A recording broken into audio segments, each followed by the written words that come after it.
महाराज जी का बहुत बहुत स्वागत है। महाराज जी आपका बहुत बहुत स्वागत है। धन्यवाद राहुल जी। एक दार्शनिक है थॉमस हॉब्स करके, उन्होंने कहा कि व्यक्ति अंततः स्वार्थी है। तो क्या ये सच बात है? इस पॉडकास्ट के माध्यम से बता दूं, संसार में अपनों को जोड़ने के लिए स्वार्थ को पूरा करना सीखिए। ये शास्त्रों की बात है। जितनी भी चीज पुण्य की है वो पैसों में नहीं आती। आप किसी के सामने सर झुका दीजिए, क्या पैसा लगा आपका, लेकिन वो आपका धर्म बना। तो श्रवण कुमार को लगा खट्टा भोजन, मैं तो हर दिन खीर की व्यवस्था कर रहा हूँ। तो दूसरे दिन श्रवण कुमार ने कुछ नहीं कहा।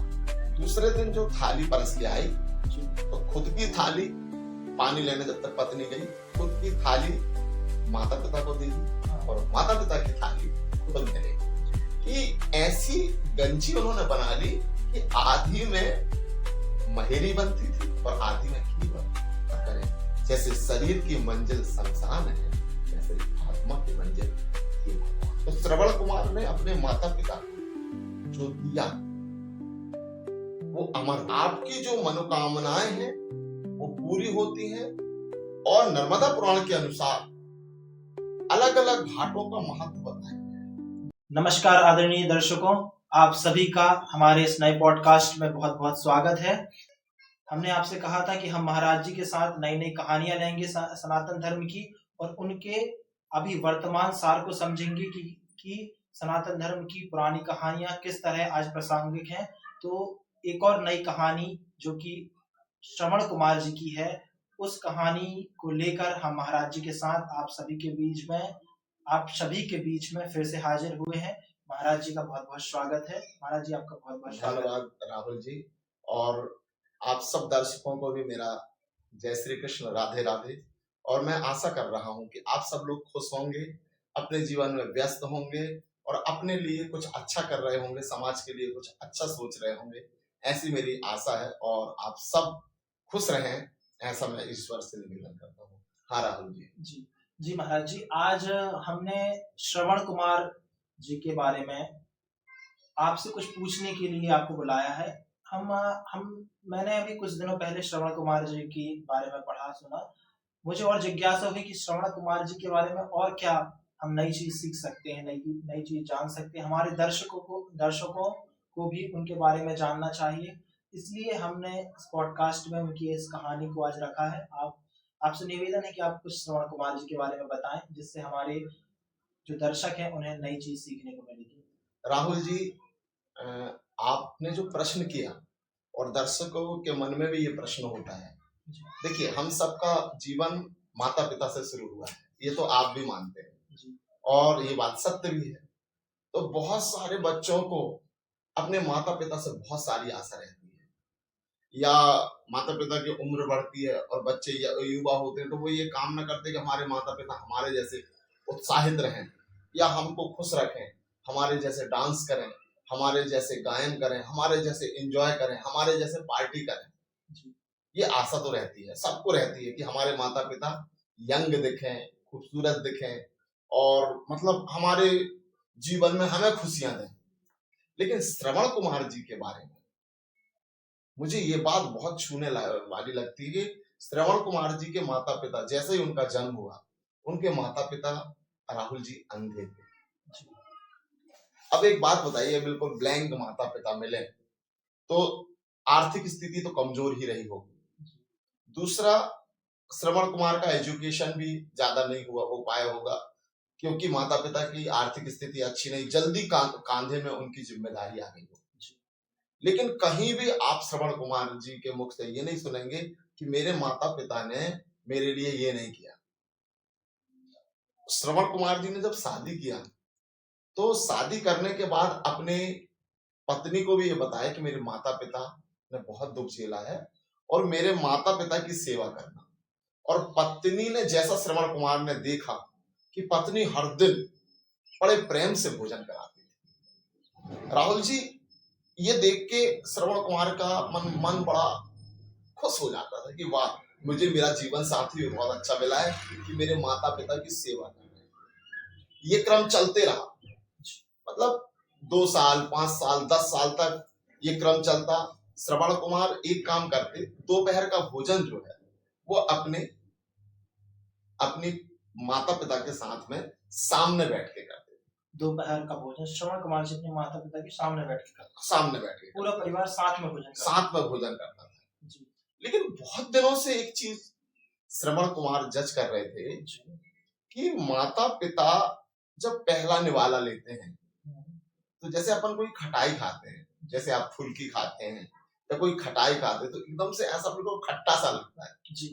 तो जब अपन मीठा करते हैं तो मीठा खाने का मुंह अलग रहता है जी। और खट्टा खाने का मुंह अलग रहता है, चेहरे प्रदर्शित कर हाँ, देता है क्या खाया, तो ये लगता है। जी। तो बहुत दिनों से वो नोटिस कर रहे थे कि मैं खाता हूँ हाँ। तो मेरा एहसास मीठा टाइप का और माता पिता खाते थे ऐसा लगता है बहुत खट्टा सा लग रहा है, जबकि खाए खीर ही रहे। जी। तो उन्होंने जब भोजन समाप्त हो गया तो उन्होंने कहा कि भोजन कैसा लगता है आपको, तो माता पिता ने कहा हर दिन ये खट्टा खट्टा भोजन अच्छा तो नहीं लगता, लेकिन जैसा बहू बनाती है हम खाते हैं। तो श्रवण कुमार को लगा खट्टा भोजन, मैं तो हर दिन खीर की व्यवस्था कर रहा हूँ जी। तो दूसरे दिन श्रवण कुमार ने कुछ नहीं कहा, दूसरे दिन जो थाली परस के आई जी, तो खुद की थाली पानी लेने जब तक पत्नी गई, खुद की थाली माता पिता को दे दी, हाँ। और माता पिता की थाली खुद ने ले ली। और जैसे ही श्रवण कुमार ने पहली कौर खीर की खाई और जैसे ही खाई तो देखा कि खट्टा है और माता पिता को खिलाया कि आप खा के देखिए, तो माता पिता बड़े प्रसन्न, आज तो खीर मिल गई, आज तो महेरी नहीं मिली। तो श्रवण कुमार की मतलब शौक टड़क गया। तो पिताजी से पूछा, माता से पूछा कि ऐसा भोजन आप कब से कर रहे हैं? बोले ये तो शुरू से हमको ऐसे ही भोजन मिलता है, लेकिन हम शिकायत करते नहीं है क्योंकि हमें मालूम है बेटा सामने खा रहा है, वो भी खा रहा है, जैसा वो खा रहा है वैसा हमें खिला रहा है।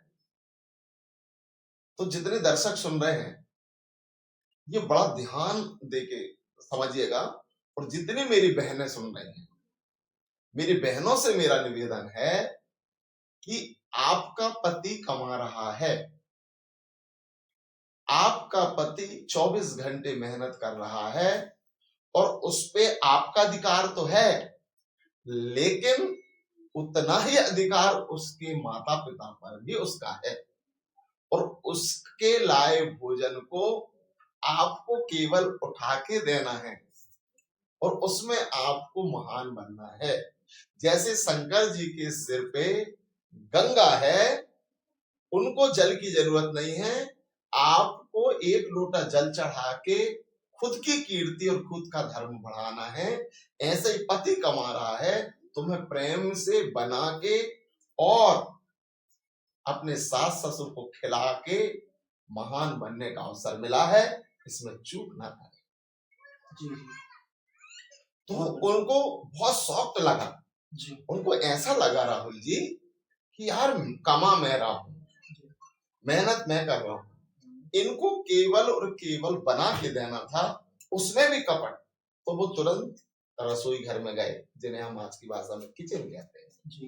किचन में जाके देखा तो थोड़ा सा हंसी आती है कि आज के हजारों साल पहले भी राहुल जी मेरी बहनें, जिन्हें हम बहू कहते हैं, क्या वो इतनी ज्यादा मतलब दिमागदार हो सकती हैं कि ऐसी गंजी उन्होंने बना ली कि आधी में महेरी बनती थी और आधी में खीर बनती थी। उन्होंने कहाँ वेल्डिंग करवाया होगा, ऐसा कहाँ बनाया होगा जी। मतलब उन्होंने कपट करने के लिए जितना दिमाग लगाया उतना प्रेम करने के लिए लगाती, तो आज उनकी नेगेटिव छवि नहीं होती, उनकी महान छवि होती। जैसे श्रवण कुमार जी, तो श्रवण कुमार जी ने उस समय पल भर में त्याग दिया जी। मैं सभी मेरे जो दर्शक सुन रहे हैं, व्यूअर्स सुन रहे हैं, मेरा उनसे निवेदन है, संसार में प्रेम के लिए केवल और केवल भावना की जरूरत है। सारी चीजें आपके पास हैं, आप किसी से मुस्कुरा के बोल रहे हैं, पैसा नहीं लग रहा है, लेकिन वो आपका धर्म बन जा रहा है। आप किसी को फ्री का पानी दे रहे हैं, बहुत ज्यादा पैसा नहीं लग रहा है, लेकिन कोई आपके घर में आया, आपने उसको एक गिलास पानी दे दिया, आपका पुण्य बन गया। ये मैं नहीं कह रहा हूं, ये शास्त्रों की बात है। जितनी भी चीज पुण्य की है वो पैसों में नहीं आती। आप किसी के सामने सर झुका दीजिए, क्या पैसा लगा आपका, लेकिन वो आपका धर्म बन गया। जितने भी अच्छे दान हैं वो फ्री में होते हैं। श्रवण कुमार जी ने अपनी मां और पिता का अपमान करने वाली पत्नी को त्याग दिया। जी, मैं आपको सबको 2 मंजिलों के बारे में बताना चाहता हूं। इस पॉडकास्ट के माध्यम से हमारे जीवन की 2 ही मंजिलें हैं, और जब भी आप किसी रास्ते से निकलें, हाईवे के किनारे से, रोड के किनारे से, तो 2 स्थान आपको नजर आएंगे, एक शमशान और एक भगवान का मंदिर। ये दोनों स्थान को देखकर हमें और आपको ये महसूस करना है कि इस शरीर की आखिरी मंजिल शमशान है, और जब आप मंदिर के सामने से निकलें और सर झुकाएं और ये सोच लें कि इस आत्मा की आखिरी मंजिल भगवान। ये 2 ही चीजें हमें याद रखना है। जब हम ये दोनों चीजों को याद रखेंगे, एक शमशान और एक भगवान, तो हम अच्छाई से कभी अलग नहीं होंगे। बहुत बड़ी बात महाराज जी आपने कही। 2 मंजिल जी, एक शमशान और एक मंदिर भगवान जी। इन दोनों, आप जब भी कोई हाईवे में जाएंगे ये दोनों चीज आपको दिखेंगी। बिल्कुल। जब आप हाईवे के निकट से जाएंगे, रोड के निकट से जाएंगे, आजकल सरकार भी बड़ी ध्यान दे रही है, महाराष्ट्र में भी मंदिर बन रहे हैं और शमशान बन रहे हैं। शरीर की आखिरी मंजिल शमशान है जी। शरीर की आखिरी मंजिल शमशान। जब आप शमशान के निकट से टीन सेट को देखें जी, तो उस शरीर को देखें एक बार, और उसको देख के ये कल्पना करें कि ये अपनी इस मंजिल तक पहुंचे। और जैसे ही आप राधे कृष्ण जी के मंदिर के सामने से, सीताराम जी के मंदिर के सामने से, दुर्गा जी के मंदिर के सामने से, शंकर जी के मंदिर के सामने से, गणेश जी के मंदिर के सामने से, जिस भी देवालय के सामने से निकलें, तो अंदर झुक के और याद करें, जैसे शरीर की मंजिल शमशान है, वैसे ही आत्मा की मंजिल ये भगवान। आत्मा की मंजिल भगवान। बहुत बड़ी बात महाराज जी आपने कहा। मतलब आपने सनातन धर्म की मूल दर्शन को इस पॉडकास्ट में आपने प्रदर्शित किया है। ये जो 2 मंजिल है, ये हमेशा मतलब व्यक्ति को, जो भी हमारे दर्शक सुन रहे हैं, महाराज जी ने जो बात बताई है बहुत जरूरी बात है। आप सभी को मन में इसको बैठा लाना चाहिए। जी महाराज जी। तो राहुल जी, आज के संदर्भ में आपने जो प्रश्न किया कि श्रवण कुमार को आज के संदर्भ में अगर दर्शकों के सामने या अपने जीवन में उतारना है, तो श्रवण कुमार जी ने उस समय की व्यवस्था जो थी गरीबी की, श्रवण कुमार जी ने अपने माता पिता को कांवड़ में बिठा लिया। कांवड़ में? हाँ, तराजू जैसे रहती है। हाँ, आजकल तो कांवड़ यात्रा बहुत देखने को कई जगह मिल रही है। तो कांवड़ में बिठा के और अपने माता पिता को तीर्थ करवाए।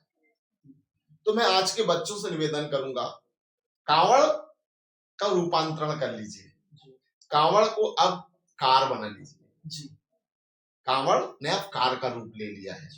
तो आप अपने माता पिता को, उनने अगर 12 साल में घुमाया है तो आप 12 दिन निकालिए साल में, और अपने माता पिता को कार की सीट में इत्मीनान से बिठा के एसी चलाते हुए, और अब आपने जो अपनी कमाई करी है उससे प्रेम के साथ में घुमाइए तीर्थ यात्रा। बहुत सारे लोग अपने माता पिता को 20,000 50,000 दे के बस में पहुंचाते हैं, ये करते हैं, वो करते हैं, वो सब ठीक है, उनका भी गलत नहीं, लेकिन कुछ तीर्थों में आप अपने माता पिता को साथ में घुमाइए, उन्हें समय दीजिए।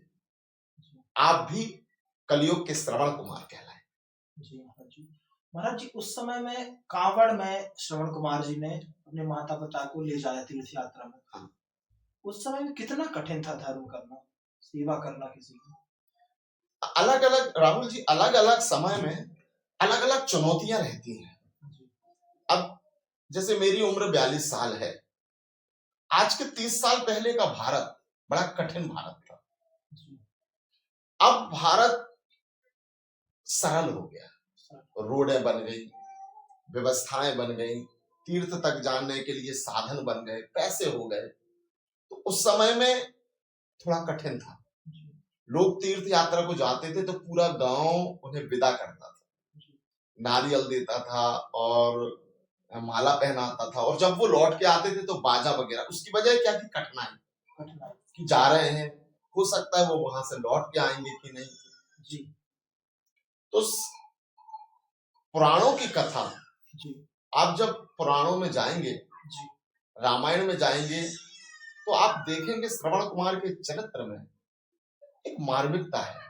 सेवा के अंदर कठिनाई के साथ भी धर्म करने का जो वर्णन है कि भाई नहीं थे साधन, नहीं थे पैसे, तो उन्होंने अपने शरीर को लगा दिया। तो श्रवण कुमार ने अपने माता पिता को जो दिया वो अमर हो गया। हर बच्चों से मेरा निवेदन है, रूपांतरित चीजें हुई हैं, परिवर्तित चीजें हुई हैं, तो वर्तमान के हिसाब से हम माता पिता को कैसे खुशियां दे सकते हैं, उनके संताप को, उनके दुख को, उनकी तकलीफ को कैसे अपने व्यवहार से कम कर सकते हैं, और अपनी पत्नी और अपने माता पिता में कैसे सामंजस्य बना के हम पत्नी का जीवन भी खतरे में ना डालें और माता पिता का जीवन भी खतरे में ना डालें, और दोनों के बीच में कैसे बैलेंस बना के हम दोनों का भला कैसे कर सकते हैं, श्रवण कुमार का चरित्र ये हमें समझाता है। जी महाराज जी, बहुत मतलब आज के समय में एक बहुत बड़ी समस्या है कि श्रवण कुमार जी ने, जैसे हम उनका उदाहरण है कि माता पिता की सेवा के लिए उन्होंने अपनी पत्नी को त्याग दिया। मतलब उनकी पत्नी से गलती तो हुई, गलती की है ना, इस वजह से उन्होंने त्याग दिया। और आज के समय में बहुत व्यक्ति ऐसे हैं जो अपनी माता पिता को अपनी पत्नी के लिए त्याग रहे हैं, अपनी पत्नी के लिए अपने माता पिता को त्याग देते हैं। व्यक्ति बात नहीं करते हैं बहुत समय तक, या उनकी सेवा नहीं करते हैं। तो जो त्याग है, सैक्रिफाइस है, वो किस तरह का होना चाहिए? कैसे एक दूसरे को साथ लेकर किस तरह से परिवार को चलाया जाए, इसके बारे में थोड़ा सा बताएं। हाँ देखिए, श्रवण कुमार ने त्याग दिया ऐसा नहीं है। श्रवण कुमार जी ने तीर्थ यात्रा करवाने का सोचा। उस समय में अपन त्याग नहीं कह सकते, उन्होंने घर छोड़ा। मतलब घर ऐसा छोड़ा कि उनको तीर्थ यात्रा ले गए और दशरथ जी ने फिर बाण चलाए और वहां उनकी मृत्यु हो गई। यहाँ तक शास्त्रों में कहानी है। तो अलग अलग त्याग का अलग अलग महत्व है कि भाई उन्होंने ये कहा कि मैं अब तीर्थ ले जा रहा हूँ, या तो अपने क्रोध को उन्होंने रूपांतरित करके परिवर्तित किया। मैं हर ग्रस्त से, मेरे भाई बहनों से निवेदन करूं, जितनी पत्नी जरूरी है जीवन के लिए उतने माता पिता भी जरूरी। माता पिता ने जन्म दिया है, ये पूर्ण सत्य है। पत्नी हमारे बच्चों को जन्म देगी, हमारी अगली पीढ़ी को, ये भी पूर्ण सत्य है। तो पत्नी के अंदर भी परमात्मा है, माता पिता के अंदर भी परमात्मा है। भगवान दोनों के अंदर है और दोनों जीवन के लिए जरूरी है। तो हमें अपने आप को मजबूत करना पड़ेगा, दोनों के मन को रखना पड़ेगा, पत्नी के मन को भी समझना पड़ेगा, उनके मायके पक्ष को थोड़ा ज्यादा मेहनत करके, उनके मायके पक्ष के लिए, उनके यहाँ अगर शादी है, उनके यहाँ कोई फंक्शन है तो हमें समय देना पड़ेगा। जब हम उनके मायके पक्ष के लिए भी करेंगे तो फिर हमारे माता पिता की तरफ भी उनका मतलब झुकाव रहेगा। थोड़ा बहुत खटपट अगर हो रही है तो खुद को सहना पड़ेगा, क्योंकि दोनों आपके अपने हैं, और पूरी कोशिश करके दोनों रिश्तों को बचाना जरूरी है, क्योंकि हम एक परिवार के हिस्से हैं और दोनों धर्म के लिए महत्वपूर्ण है। मैं देख रहा हूं कि लोग बहुत सारे माता पिता के लिए झुक जाते हैं तो बच्चों के और पत्नी के साथ अन्याय कर देते हैं, और कुछ जो है जो पत्नी और बच्चों की तरफ झुक जाते हैं तो माता पिता के साथ अन्याय कर देते हैं। हमारा धर्म है, हम सब युवा हैं, मैं भी ग्रस्त हूँ, 2 बच्चों का पिता हूँ, मेरी भी माँ है, मेरा भी परिवार है। तो ये मेरा अनुभव भी है कि आप सब, हम सब मिलके परिवार की रक्षा तब करेंगे जब सभी को खुशहाल करने के लिए प्रयास करना पड़ेगा, और उस प्रयास में जब सच्चाई होती है तो हमारे अपने परिवार के लोग हैं वो भी समझते हैं। जी महाराज जी, आजकल जो बच्चे माता पिता से दूर जाते जा रहे हैं, बहुत सारे जो व्यक्ति हैं माता पिता की सेवा नहीं कर पा रहे हैं, तो किस तरह हम माता पिता की सेवा भी दूर रहते हुए माता पिता की सेवा कर सकते हैं या उनसे नजदीक रह सकते हैं? इसमें सबसे पहले तो जो माता पिता अभी हैं उनको समझना पड़ेगा। हम कितने ही मॉडर्न हो जाए राहुल जी, मॉडर्न होने के बाद भी हमें अपने बच्चों को संस्कार देना पड़ेगा। मैं एक जगह गया था तो मैंने देखा कि माता पिता मेरे चरण पढ़ने के लिए अपने बच्चों को बहुत डांट रहे हैं। जी। मेरे कान अंदर पे थे, उसे डांट रहे हैं, जा तू, गुरुजी आए हैं पैर पढ़, और वो पैर नहीं पढ़ रहा था। लेकिन मैंने एक चीज वहां पे गौर किया कि जो माता पिता उसे डांट रहे थे, मार रहे थे, वो खुद भी पैर पढ़ने अभी तक नहीं आए। जी। शायद मेरा विश्वास है कि अगर वो खुद श्रद्धा से पैर पढ़ने लगते तो बालक को भी देख के ये लगता कि ये संस्कार है। तो हम जब अपने माता पिता की सेवा करेंगे, चाहे वो जैसे भी हो, हम जब अपने परिवार को प्रेम करेंगे तो हमारे बच्चों में भी वो संस्कार धीरे धीरे आते हैं। तो संस्कार के लिए एक दिन काफी नहीं, ये एक पीढ़ी दर पीढ़ी परंपरा है, जिसे हम कह सकते हैं गुरु परंपरा। माता पिता गुरु है। ऋग्वेद में भी कहा गया है कि मातृ देवो भव, पितृ देवो भव, फिर गुरु देवो भव। तो जो माता पिता की विद्यालय है वही सबसे बड़ा गुरुकुल है, और उस गुरुकुल में जितने अच्छे संस्कार होंगे उतने ही अच्छे आपको रिजल्ट होंगे। तो माता पिता अपने माता पिता की सेवा करें, उसके बाद वो खुद इकट्ठा रहने की कोशिश करें, वो खुद एक बनने के लिए। उसके बाद जो सैक्रिफाई आपने कहा कि सैक्रिफाई कैसे करें, उसके लिए समझौता तो राहुल जी करना पड़ता है, त्याग करना पड़ता है, कुछ अपनी चीजों को त्यागना पड़ता है। रिश्तों के लिए त्याग बहुत जरूरी है। और गोस्वामी जी की उस भाषा को नेगेटिव ना लेके पॉजिटिव लें कि सुर नर मुनि की यही रीति, स्वार्थ लाग करहि सब प्रीति। जितने भी मेरे व्यूवर्स सुन रहे हैं, इस पॉडकास्ट के माध्यम से बता दूं, संसार में अपनों को जोड़ने के लिए स्वार्थ को पूरा करना सीखिए। रक्षाबंधन के दिन बहन के लिए कुछ अच्छा करिए, जरूरत पड़े तो भाई के लिए कुछ अच्छा करिए, स्वास्थ्य बिगड़े तो माता पिता के लिए कुछ अच्छा करिए, कुछ ज्यादा लाभ मिल जाए तो परिवार के लिए थोड़ा थोड़ा अच्छा करते जाइए। ये रीति है, इस रीति का निर्वहन करिए। बिना स्वार्थ के प्रेम नहीं होता, लेकिन सकारात्मक स्वार्थ के द्वारा प्रेम बचा रहता है। और इस प्रेम को बनाए रखने के लिए सबके स्वार्थ का ध्यान रखिए। मैं गारंटी देता हूं आप सबको प्रेम की कभी कमी नहीं होगी। जी महाराज जी, आपने स्वार्थ की बात करी कि प्रेम बनाए रखने के लिए स्वार्थ पूरा करना जरूरी है। एक दार्शनिक है थॉमस हॉब्स करके, उन्होंने कहा कि व्यक्ति अंततः स्वार्थी है। तो क्या ये सच बात है? नहीं, निस्वार्थता राहुल जी, निस्वार्थता की जरूरत क्या है जी? अगर हम किसी से प्रेम चाह रहे हैं तो ये भी तो स्वार्थ है जी। तो कर्म, तुलसीदास जी तो संपूर्ण है। कर्म प्रधान विश्व करी राखा, जो जस करहु सो तस पर जाकर। अगर आप किसी से नहीं चाह रहे हैं जी, तो फिर आपको भी देने की जरूरत नहीं जी। जब आप किसी से कुछ चाहेंगे तो आपको कुछ देना पड़ेगा। मतलब इस बात को हम समझ लें कि स्वार्थ पूरा करना जरूरी है, तो इसे नेगेटिव ना समझकर इसे पॉजिटिव लेना चाहिए। पॉजिटिव, उसे जिम्मेदारी कहा जा सकता है, उसे रीति कहा जा सकता है जी, उसे धर्म कहा जा सकता है जी। उसको बदनाम ही क्यों किया जाए जी।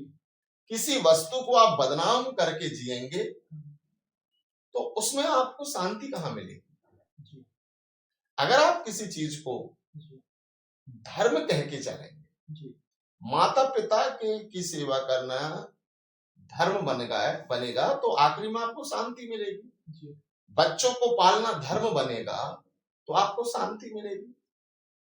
किसी की शादी में दहेज देना अगर धर्म बनेगा तो शांति मिलेगी। अगर ये व्यवहार अकेला रहेगा तो ये आपको दो देगा। और दुख को कितना हम कम करें, क्योंकि दुख को जितना हम कम करेंगे हमारी बीमारियां, हमारे जीवन में निराशा उदासी उतनी कम होगी। आशा ही निराशा का कारण है। मैंने नागपुर में जो आस्था में मेरी कथा आई थी उसमें मैंने ये बात बताया था कि जितना आप आशा करेंगे उतनी ही आपको निराशा मिलेगी। मतलब आपने जो बोला कि जो स्वार्थ है, हमें बहुत से व्यक्ति समझ में आते हैं कि ये हमसे रिश्ता नहीं रखना चाहते, अपना स्वार्थ देखते हैं। मतलब उस स्वार्थ को हमेशा पॉजिटिव रखें और उससे अपना कर्तव्य समझें कि अपना कर्तव्य है उनसे प्रेम बनाए रखने के लिए स्वार्थ की पूर्ति। मतलब स्वार्थ एक प्रकार से कर्तव्य है। ये महाराज जी कुछ बिल्कुल, स्वार्थ को कर्तव्य समझें जी। और अपने जीवन में ऊर्जा भरने के लिए थोड़ी चीजों में प्रसन्न होने की आदत डालें। थोड़ी चीजों में प्रसन्न होने, हाँ, कम जरूरत नहीं, जरूरत आपकी बड़ी है लेकिन जो मिला है उसे बार बार सोच के प्रसन्न होने की आदत। हमारे शरीर एक रसायन विज्ञान की प्रयोगशाला है। हमारा शरीर एक रसायन विज्ञान की प्रयोगशाला है। उसमें जो हम रॉ मटेरियल डालेंगे वो आपको प्रोडक्शन करके देगी। जैसे महाराज जी, जैसे आपने नेगेटिव विचार डाले तो नेगेटिव प्रोडक्ट बन के आएंगे। आपने सकारात्मक चीजें डाली, सकारात्मक चीजें आएंगी। गंदगी डाली तो गंदगी प्रोडक्ट आएंगे। तो हमें अपने अंदर अच्छी चीजें डालनी चाहिए और कोशिश करना चाहिए कि हमारे जीवन में जितनी अच्छी चीजें हुई हैं उन्हें हम याद करें। अगर हमारे जीवन में कुछ बुरी हुई है तो उन्हें हमें डिलीट करना पड़ेगा। वो जीवन के हिस्सा थी, उसे एकांत में चिंतन करके हमें अलग करना पड़ेगा। जैसे हम अपने शरीर में भोजन डालते हैं, भोजन डालने के बाद जो ऊर्जा बनती है हम उस ऊर्जा को सकारात्मक चीजों में लगाएं और जो उसमें वेस्टेज है उसको हम अलग कर दें। ऐसे ही विचारों में जो चीजें हैं, जो नेगेटिव विचार है उन्हें डिलीट करें, पॉजिटिव विचार को हमारी ताकत बनाएं और आगे बढ़े। और किसी व्यक्ति ने कहा है दुनिया का सबसे स्थायी अगर कोई चीज है तो वो है अस्थिरता। अस्थिरता जी, अगर दुनिया में स्थायी होना है तो अस्थिर जीवन में जीना सीख लें। वाह, बहुत बड़ी बात महाराज जी। अस्थिर जीवन में जीना है सीखना अगर स्थायी रहना है। हाँ, अगर आपको स्थायी रहना, आप फिल्मी दुनिया के लोगों को देख लें, आप राजनेताओं को देख लें, आप बिजनेसमैनों को देख लें, आप कथा प्रवक्ताओं को देख लें, इनका सुबह का ब्रेकफास्ट होता है दिल्ली में, है ना, लंच होता है मुंबई में, डिनर होता है कोलकाता में, तीसरा दिन होता है अमेरिका में, 3 दिन यहाँ, 5 दिन यहाँ। उनके जितने भी कंपनी में काम कर रहे हैं उनका 8 घंटे 10 घंटे एक ही फैक्ट्री में हो रहा है। इनका जीवन ट्रैवल में चल रहा है। तो स्थिर कौन है? वो 10 घंटा काम करने वाला व्यक्ति स्थिर नहीं है। आज प्रधानमंत्री जी स्थिर है क्या अस्थिर है? तो प्रधानमंत्री जी की अस्थिरता में ही उनकी स्थायित्व है। आज मैं जितने भी दर्शक देख रहे हैं, मेरा उनसे निवेदन है, दुनिया में अगर स्थिर होना है, स्थायी होना है तो अस्थिरता में रहकर जिंदगी जीना सीख लें। आपसे बड़ा स्थायी कोई नहीं। अच्छी बात महाराज जी बताई। महाराज जी, श्रवण कुमार की हम आज अपन ने पूरा जो आप और हमने चर्चा की, सेवा को ही इसमें धर्म बनाया गया है। हाँ। तो सेवा धर्म कैसे है? देखिए, सेवा अपने से बड़ों की सेवा। जब हम इसमें 2 चीजें हैं राहुल जी। पहला कि जो हमारे माता पिता की स्थिति हुई है, अगर हम इसे धर्म नहीं मानेंगे तो आगे हमें भी माता पिता बनना है। आज विदेशों में इतने अनाथ आश्रम क्यों बन रहे हैं, हम्म, हमारे देश में इतने अनाथ आश्रम क्यों बन रहे हैं? इसकी एक ही वजह है, और उसकी वजह है सेवा की कमी। आज हमारे भारत में, अगर एग्जाम्पल के लिए, उदाहरण के लिए, हम 80% युवा हैं, 20% बुजुर्ग हैं। 80% युवा एक न एक दिन तो बुजुर्ग बनेंगे। अगर आज हमने सेवा के बीज नहीं डाले, तो हम जितने भी आज 40 के हैं, 20 साल बाद 60 के होंगे, अलग अलग बीमारियों से ग्रस्त रहेंगे, तो हमारी अगली पीढ़ियों की दुर्दशा हो जाएगी। इसे धर्म से जोड़ के ही चलना पड़ेगा, तब जाके हमारी मानवता का बैलेंस बनेगा, परिवार का बैलेंस बनेगा, पीढ़ियों का बैलेंस बनेगा। महाराज जी, श्रवण कुमार के अलावा क्या कोई और भी हमारी प्रेरणा, माता पिता की प्रेरणा जिनसे मिल सके, ऐसा कोई है अभी वर्तमान में? सबसे बड़े उदाहरण वर्तमान में आपका मतलब क्या है? वर्तमान में ऐसा कोई है जिनसे हमें प्रेरणा मिल सकती है कि उन्होंने माता पिता के बारे में, माता पिता की सेवा कुछ की है? वर्तमान में हम बहुत सारी प्रेरणा स्रोत ले सकते हैं। जैसे हमारे प्रधानमंत्री जी ले सकते हैं कि उन्होंने अपने इतने व्यस्त समय में अपनी माँ की सेवा के लिए गए, अपनी माँ के अंतिम संस्कार में गए। तो प्रधानमंत्री जी ने भी कितना अच्छा उदाहरण पेश किया। विपक्ष के नेता हैं, उन्होंने भी अपनी माँ का सम्मान किया, हमेशा राजनीतिक गुरु उनको माना। तो अगर बड़े दलों की बात माने तो दोनों दलों ने अपनी माँ का सम्मान किया। अगर हम दूर रह रहे हैं महाराज जी, घर में नहीं है, और हम जैसे कुछ लोग विदेशों में यात्रा में रहते हैं या यात्रा कार्य की वजह से यात्रा करना पड़ता है, तो वो अपनी माता पिता की सेवा कैसे कर सकते हैं? या जो कोई बाहर नौकरी कर रहा है, वो कैसे माता पिता की ध्यान ध्यान के द्वारा। आज टेक्नोलॉजी अच्छी है, आप अगर किनारे नहीं है, डॉक्टरों के आप पता रखिए, रिश्तेदारों से अच्छे संपर्क बना के रखिए।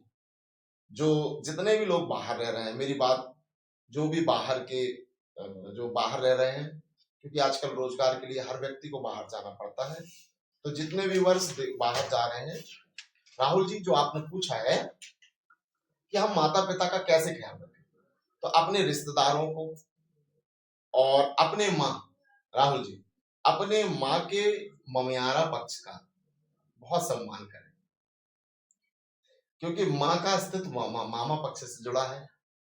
तो उनसे ज्यादा से ज्यादा तालमेल बनवाने की कोशिश करें। पिता पक्ष से अपने चाचा जी, अपने ताऊ जी, अपने उनसे अच्छे संपर्क रखें। जब भी आए तो उनके लिए भी कुछ कुछ लाएं, तो जिससे लोकल जितने भी व्यक्ति हैं वो अपने आपके माता पिता का ध्यान रखें। डॉक्टरों से अच्छे संपर्क बना के रखें। अगर कोई आधी रात में कुछ स्थिति बनती है तो डॉक्टर आ सके। पड़ोसियों से अच्छे रखें। आप अगर बाहर रह के पैसे कमा रहे हैं तो उसका ध्यान रखें। दूसरा, वीडियो कॉलिंग के द्वारा नियम बना लें कि हमें आधा घंटा सुबह और आधा घंटा शाम कंघी करते हुए, भोजन करते हुए वीडियो कॉलिंग चालू करके लैपटॉप में जोड़ के अपने माता पिता से बात करना है। तो आजकल डिजिटल वर्ल्ड का भी बड़ा फायदा है, ये भी एक सेवा है। महाराज जी, धार्मिक यात्रा का बहुत महत्व है हमारे यहाँ। श्रवण कुमार जी ने भी अपनी माता पिता को धार्मिक यात्रा में भेजा। धार्मिक यात्रा करने से क्या होता है महाराज जी? राहुल जी, सारे फसाद की जड़ जो है जी, वो है मन। ये समझ, शास्त्रों का अध्ययन तो ये कहता है मन दुश्मन है जी। लेकिन अगर मन को सही दिशा मिल जाए जी, तो मन दोस्त बन जाए। और मन को हमें कुछ ना कुछ नई चीज देना है। दूसरी चीज, मन को हमें व्यस्त भी रखना है। मन को हमें धर्मात्मा भी बना के रखना है। तो पूरा खेल मन का है। तो मन को मनमोहन में लगाएं, मन को तीर्थ में लगाएं, मन को मर्यादा में लगाएं, मन को, मानसिक संतुलन को बनाने में लगाने के लिए हमें अच्छे कर्म करते रहना पड़ेगा, नहीं तो ये मन आसुरीय स्वभाव में ढल गया तो इसके अंदर बहुत सारी ऐसी चीज आ जाएंगी जो आपको बुराई की ओर ले जाएंगे। तो यात्रा का मतलब है कि मन को धार्मिकता की ओर जोड़ना, मन को धार्मिकता की ओर जोड़ना, जी, धार्मिक बनाना मन को। हाँ। क्या महाराज जी तीर्थ यात्रा में जो हम जगह जाते हैं तो क्या वहाँ शांति जो हमको मिलती है, जैसे कई जगह हमें जो शांति मिलती है वो क्या होती है शांति? सकारात्मक ऊर्जा। क्यों मिलती है हमें शांति? क्योंकि वहां पे ईश्वर का सारे लोगों ने आवाहन किया, ईश्वर को वहां विश्वास से लोगों ने सर माथा झुकाया, या कहीं कहीं ईश्वर का अवतार हुआ, दिव्य शक्तियां आई। तो जहां पे बर्फ होगा वहां ठंडक मिलेगी, जहां ईश्वर होगा वहां शांति मिलेगी। महाराज जी आपका भी आश्रम बन रहा है नर्मदा तट में, जो आश्रम है आपका वहां पर क्या रहेगा? राहुल जी, हम लोगों का जो जीवन रहा है, हम लोगों का जीवन 20-22 सालों से भ्रमण काल वाला रहा है, और भ्रमण काल वाला रहा है। हम नर्मदा तट में रहे हैं, वहीं जन्मे हैं, वहीं पे हमारा जीवन रहा है। तो शुरू से रहा है कि आश्रम लोगों की सेवा के लिए, जैसे जबलपुर में भेड़ा घाट में नर्मदा तट में कोई मैकल सुता सेवा आश्रम में आए तो वहां वो रात्रि भर विश्राम कर सके, वो नर्मदा जी में स्नान कर सके, और उसको अपना फील हो कि हम गुरु जी के यहाँ आए हैं, वहां हम ठहर सकते हैं। तो सेवा भाव के लिए, और जो समाज से लिया है अब देने का समय है। तो जितना हम दे सकते हैं, जो आप कभी हमारे मतलब बहुत सारे टीवी में आप सबके कथाओं में दान सुनते होंगे, भूमि दान, ये दान वो दान, नहीं, हमारा जो आश्रम बन रहा है वो जो हम कथा में जो हमको दक्षिणाएं मिलती हैं, अनुष्ठानों में हमें जो दक्षिणाएं मिलती हैं, और परिवार के बाद जो बचता है वो हम आश्रम में लगा के सेवा में लगा दें। जी, आप भी सेवा की ओर जा रहे हैं महाराज जी? हाँ, सेवा की ओर। हमने राहुल जी 200 कथाएं की है, आज तक हमने इंस्ट्रूमेंट वालों की दक्षिणाएं ली है, साउंड की ली है, अपनी खुद की जो कथा सेवा करी है उसकी दक्षिणा हमने पहले भी नहीं ली और आज भी हम उसकी बात नहीं करते। मतलब आप फ्री में कथा करते हैं? सेवा ही करते हैं, उन्हीं की वाणी है, उन्हीं के लिए खर्च करते हैं। बहुत बड़ी बात है महाराज जी। आपका आश्रम बन रहा है महाराज जी नर्मदा जी में, कई लोग नर्मदा परिक्रमा करते हैं, क्या महत्व है इसका महाराज जी? नर्मदा परिक्रमा नर्मदा पुराण के अनुसार जो बहुत ज्यादा भाग्यशाली होता है उसके नसीब में आती है। मां नर्मदा की परिक्रमा करने से सारे पापों से मुक्ति हो जाती है, इंद्रियों में एक अलग प्रकार का तेज आता है, आपकी जो मनोकामनाएं हैं वो पूरी होती हैं। और नर्मदा पुराण के अनुसार अलग अलग घाटों का महत्व बताया गया है, और जिन नर्मदा जी के घाटों में जिन जिन ने जो जो स्नान किया है उनकी वो मनोकामनाएं पूरी हुई। तो नर्मदा जी की कण कण में शंकर है, और नर्मदा जी के जो भी परिक्रमा करते हैं उनकी इंद्रियां शुद्ध होती हैं और व्यक्ति पाप मुक्त होता है और सीधे भगवान शिवलोक में जाता है। जी महाराज जी, आज महाराज जी अपन ने जो आपने हमने इतनी सारी बातें करी, श्रवण कुमार के बारे में बातें की, आज अगर आपको श्रवण कुमार के पूरे चरित्र से, या जो आज अपन ने पूरी बात की, आपने हमने जो आज पूरी बात की, उसका सार क्या है? सार एक लाइन में आपको बताना हो तो आप क्या बताना चाहेंगे? उसका एक ही सार है, सेवा, अपनों से प्रेम, और खुश रहते हुए, खुश रखते हुए अपने इष्ट का पूजन करते हुए उत्साह के साथ जीना ही धर्म है। जी महाराज जी, इष्ट क्या कहलाते हैं? इष्ट मतलब जिनसे आपका विशेष लगाव। जैसे मैं भगवान कृष्ण का भक्त हूं, बहुत सारे लोग महादेव के भक्त हैं, बहुत सारे लोग श्री मर्यादा पुरुषोत्तम श्री राम के भक्त हैं, बहुत सारे लोग शक्ति की रूप माँ दुर्गा माँ काली के भक्त हैं, बहुत सारे लोग निष्ठा और त्याग और चरित्र की मूर्ति, बल की मूर्ति हनुमान जी के भक्त हैं, बहुत सारे लोग विघ्नहर्ता गणेश के भक्त हैं। तो जो जिसके भक्त होते हैं वो उनका इष्ट कहलाता है, वो भगवान। बहुत बहुत धन्यवाद महाराज जी। आज हमने और आपने बहुत अच्छी सनातन धर्म की कहानी, श्रवण कुमार की कहानी में चर्चा की। आपने बहुत अच्छी उनकी जीवन का सार हमें समझाया। ऐसे ही अगली कहानी को लेकर, अगली कथा को लेकर हम फिर से बैठेंगे। उम्मीद है कि दर्शकों को भी ये पॉडकास्ट बहुत बहुत पसंद आएगा। आप सभी से निवेदन है कि आप सभी कमेंट जरूर करें, जिससे कि हम अगली विषय में जो पॉडकास्ट लेंगे उनमें आपके दिए हुए सवालों को भी रखेंगे। महाराज जी बहुत बहुत धन्यवाद आपका। समस्त दर्शकों को बहुत बहुत धन्यवाद और आपका जीवन शुभ रहे। आप सब उत्साह से जिए, निराश भाव को समाप्त करें और अच्छी एनर्जी के साथ जिए, ऐसी मेरी शुभकामनाएं। बहुत बहुत धन्यवाद जी। आप सभी से निवेदन है कि आप सभी श्री गणेश प्रसाद दुबे जी सरल चैनल को सब्सक्राइब करें, राहुल रिफ्लेक्शन फ्रॉम जबलपुर को सब्सक्राइब करें और महाराज जी की कथा 11 दिसंबर से शिवलाल ढाना में प्रारंभ हो रही है। 11 दिसंबर से 19 दिसंबर महाराज जी शिवलाल ढाना में प्रारंभ हो रही है। लाइव श्री गणेश प्रसाद दुबे जी सरल में आप सभी कथा सुन सकते हैं। आप सभी से निवेदन है कि इसी तरह आप धार्मिक चर्चा कि नए सार को समझने के लिए हमसे जुड़े रहें, हमारी धार्मिक चर्चा एपिसोड से जुड़े रहें, हमारे चैनल से जुड़े रहें। सब्सक्राइब करें, लाइक करें। पॉडकास्ट आपको अच्छा लग रहा है तो इसे शेयर करें। बहुत बहुत धन्यवाद। जय श्री राधे, जय श्री श्याम, नमस्कार।